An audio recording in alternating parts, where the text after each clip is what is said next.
Donc on va essayer de comprendre qu'est-ce que la conception architecturale dans cette partie. Est-ce que quelqu'un a des questions? Non. Écoutez les gars, on va passer des moments exceptionnels, hein. C'est du live.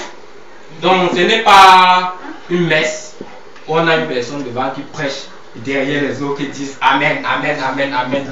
C'est un échange vivant. Donc posez des questions. S'il y a quelque chose que vous ne comprenez pas, demandez, on va vous expliquer. Oui. C'est quoi concrètement la conception? C'est quoi concevoir quelque chose? Voilà, on en arrive, c'est pour ça qu'on a initié, on a mis dans le programme de la formation concepteur, projecteur. On va dérouler dans ce premier chapitre. On aura le temps de t'expliquer, tu vas bien comprendre. Tu vois? C'est tout.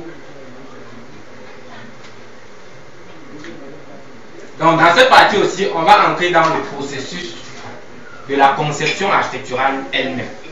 Parce que généralement, par exemple, il y a un document là-bas qui présente la synthèse de quelques projets que j'ai eu à réaliser. En fait, ce n'est qu'un résultat architectural.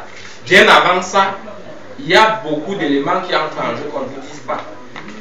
Donc, ce qu'on va parcourir tout au long de cette formation. Slide. On va passer au deuxième chapitre. Oh, Steph, tu vois, tu as le temps. Ah.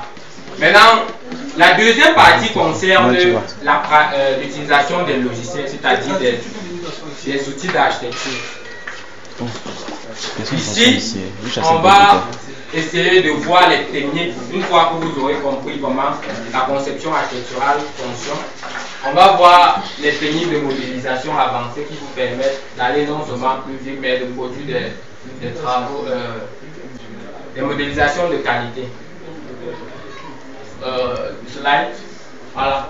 Au chapitre, bon, par exemple, au premier chapitre, on va comprendre le logiciel qu'on va utiliser. Les logiciels qu'on va utiliser ici, il y a H4, il y a le NUM 8, H4, Genesis, il y a le NUM, et il y a les extensions qu'on va installer comme il y a KGMage, il y a le NUM Synchrome, et je pense que là qu'on va travailler avec. Et le cerveau en rouge. Le cerveau sera en rouge.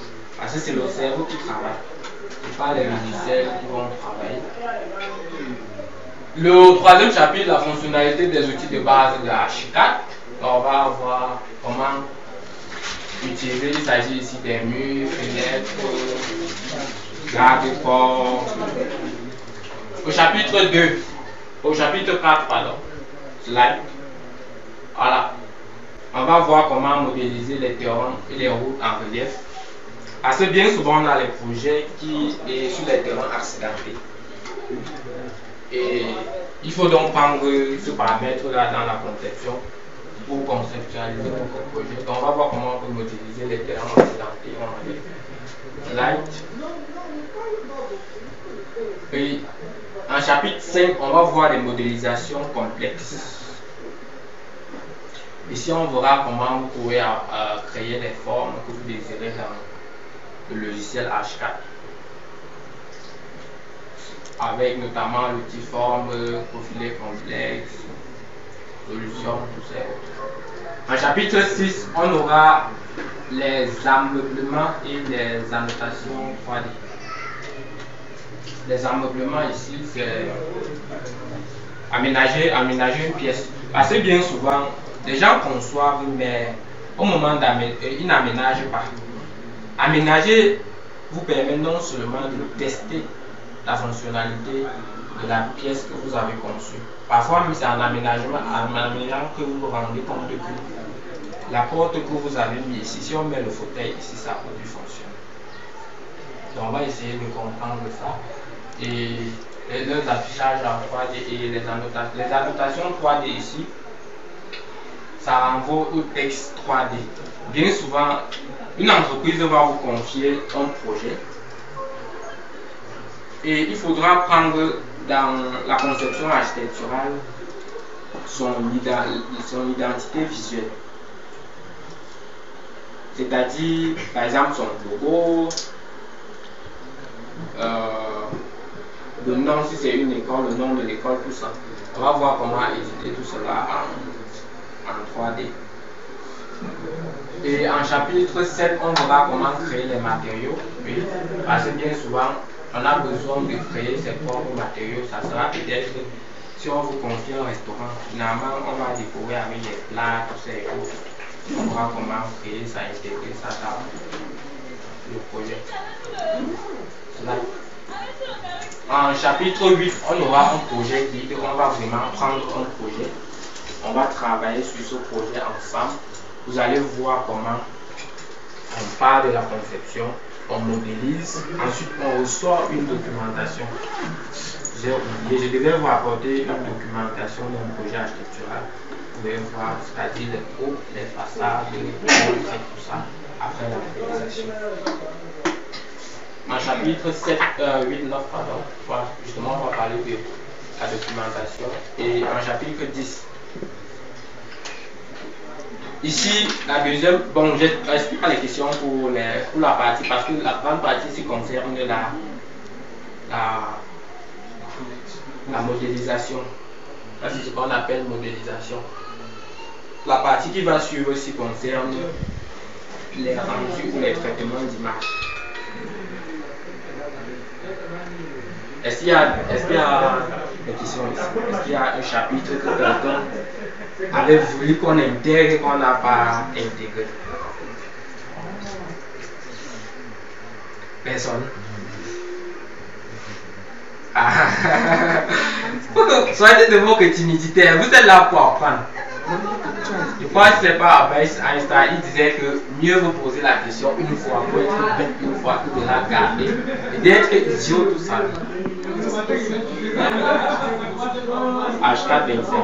Parce que je suppose que quand le monde avance, un concepteur projecteur 3.0, c'est quelqu'un qui s'adapte avec l'évolution du monde, il fait avec la manière de faire les choses. Donc, parce que ça prend en compte beaucoup d'éléments que dans le 16 ou le 20, il n'y a pas. Donc il y a des éléments qu'on a intégrés dans le 25 qui vous permettent d'aller plus rapidement. Et si tu utilises le 16, tu vas pouvoir faire des choses, mais en peu de temps. Mais il y a des grandes entreprises, ils sont comme quelqu'un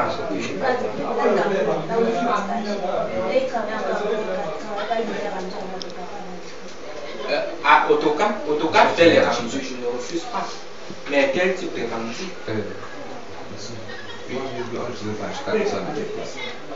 Non. Dis que les entreprises on utilise quoi?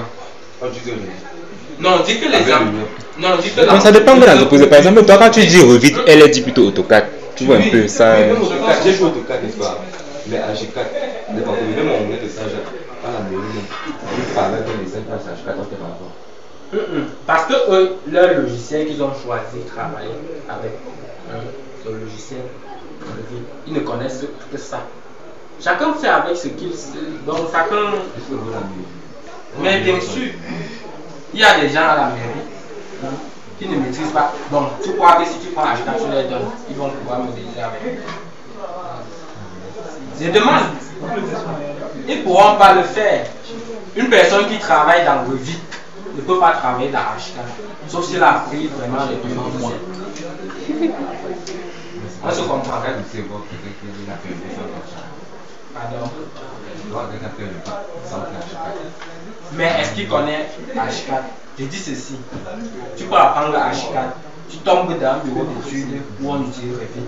Tu peux faire Revit. Tu tombes dans un bureau d'études qui utilise la H4. C'est une question de choix. C'est une question de choix. Ça veut donc dire quoi? Qui veut être polyvalent? Voilà, il faut être polyvalent. Le plus possible en fait. Nous sommes 3.0. Voilà. 3.0. Il faut être Donc, AutoCAD, H4, tout ça. Il faut tout incorporer dans les séries. Voilà, il faut tout incorporer pour décrocher toutes les opportunités en fait. Tu peux maîtriser H4, tu tombes dans un bureau d'études. Comme tu peux maîtriser Revit, tu tombes dans un bureau d'études. C'est ça en fait. Que vous devez comprendre. Donc, dans la partie rendue, ça va non? Non, dis-moi, c'est quoi? Stéphie parle. Comment il comprend déjà? Dis-moi. Libère ton cerveau. On va déclarer. C'est cela pour ça. On va écrire là. Stephy, exprime-toi alors. On t'écoute. Moi-même, par exemple, moi, je travaille déjà dans les deux logiciels. Mais le logiciel que j'ai commencé avec, c'était H4. Déjà, vous devez comprendre même d'abord que pour maîtriser plusieurs logiciels, il faut maîtriser d'abord